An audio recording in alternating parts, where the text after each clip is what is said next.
I look across the AFC East, these rosters are not far behind the New England Patriots anymore. The Bills obviously being better, and I would go as far as saying Miami has a better roster. Last year, they wanted to bring Mac along as a rookie. But this year, I just feel like there's been a shift. It's like, Mac, be that leader. I think it's fair to say that the expectation is raised for Mac entering year 2, which Bill Belichick always says that's the year players usually make their biggest jumps.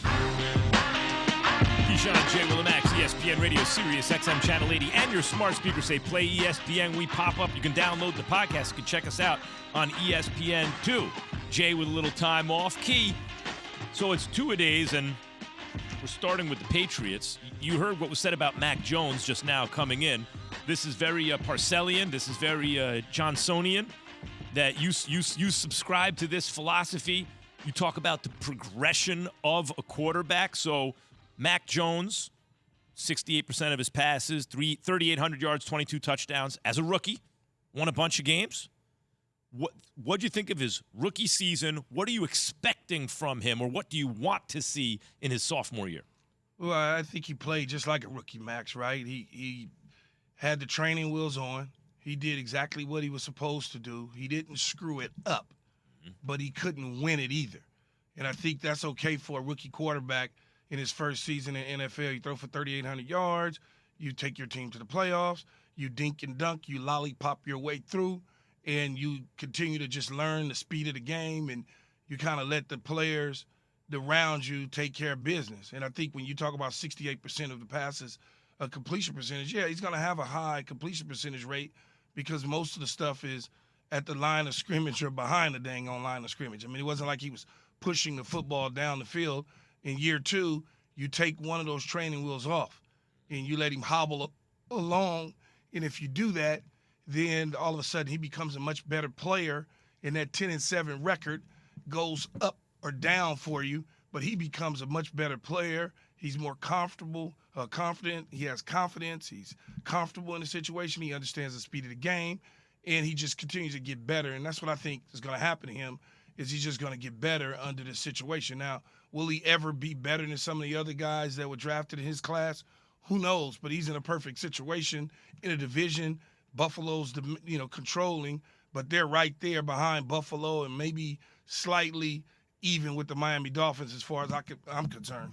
So we're going to get to Buffalo in a second. Guys, I want to see that graphic. We just saw it on ESPN2 again, Key. I mean, I think I know it. I think I just saw the 3 stats I wanted to talk about. But it was yards per attempt. You might be surprised to know that he was 14th in the league. That's solidly middle of the pack in the NFL, which is surprising to me, Key. I thought it would be lower, but his yards per attempt put him 14th in the NFL. His touchdown to interception ratio was 17th. It's not quite 2-to-1, but it's getting there.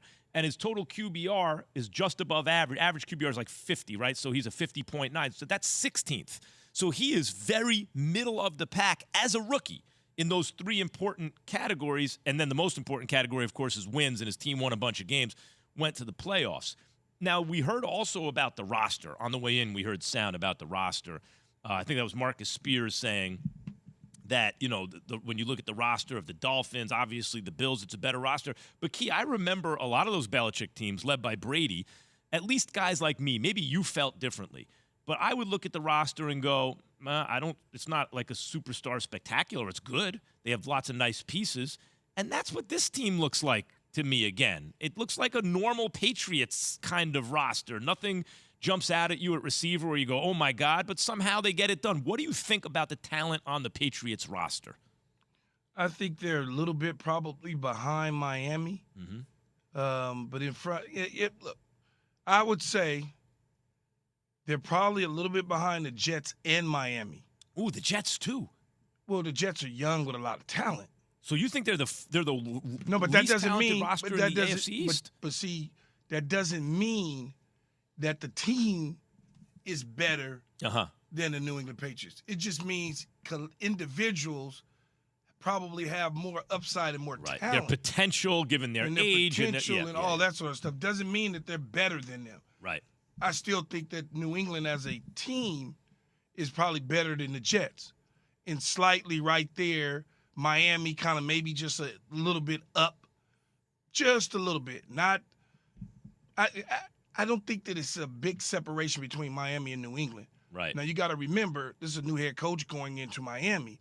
Bill Belichick's been at the New England Patriots since, like, 90, when did he get there, 2000? Yeah, this is not his first season. No, so it's a little bit different. The edge goes to New England because of the coaching staff. So I'm thinking about the AFC East. It's interesting because all those years, they were so much better, and you know because you were in that division, because they had a quarterback and no one else did. Like, I know you got a couple years, like Vinny Testaverde at the age of 100 was the best quarterback you ever played with. But that tells you something about the AFC East. Like, if you look at the players over almost 20 years, the quarterbacks that Tom Brady had to go against, it's hilarious. You look at the AFC West or the NFC West, or like a lot of divisions right now. I'm trying to think. They had better quarterbacks than Brady ever faced in one division right now. The Bills had the best quarterback the Bills had is Drew Bledsoe. Right. In the during beginning. During that tenure, the best quarterback was Bledsoe. The Jets' best quarterback, Vinny, was the one. Pennington. Yeah, but probably Vinny. Miami went through a whole Rolodex full of quarterbacks. Yeah, right. So they had that huge advantage. And my point is, a lot of those rosters, I think you might say the same thing about with those Patriots back then. We're not talking about upside. We're talking about where they are right now. They might have been a little better than the other rosters, but maybe the other rosters had more upside, more potential, more whatever it was. But Brady was the difference, and they crushed everybody. Does Mac Jones have to make up for the talent gap between the Patriots and the Bills? Does he have to be that much better than Tua in order for the Patriots to make the playoffs in a division where suddenly, as you said, in terms of just talent, they might be 4th out of 4? Yeah, but the thing that New England had back then is we talking about Willie McGinnis, okay, borderline type Hall of Fame guy, Ty Law Hall of Fame defense. guy. You start but that defense in the early stages of Brady's career, it was all about the defense, and then eventually, as Brady got a little bit older, started kind of like a Mac Jones situation, he's going to grow into that role, and as he grows into that role, I'm sure the training wheels will come off. Year 1, I'm not asking you to do much. Year 2, I need you to take a step. Year 3, I need you to start smelling like a Pro Bowl at the door, Pro Bowl type player. And year 4, it's all you. Yeah, And this is what you're describing. is. What you're describing is like the platonic ideal of how a quarterback progresses. That's what happened with Josh Allen, who's a more naturally talented guy. But exactly what you just laid out, there's Josh Allen's progression. And the Patriots, obviously, you have to hope that Mac Jones can do the same thing. Here's a guy who the training wheels have been off for a long – they never really were training wheels, Key.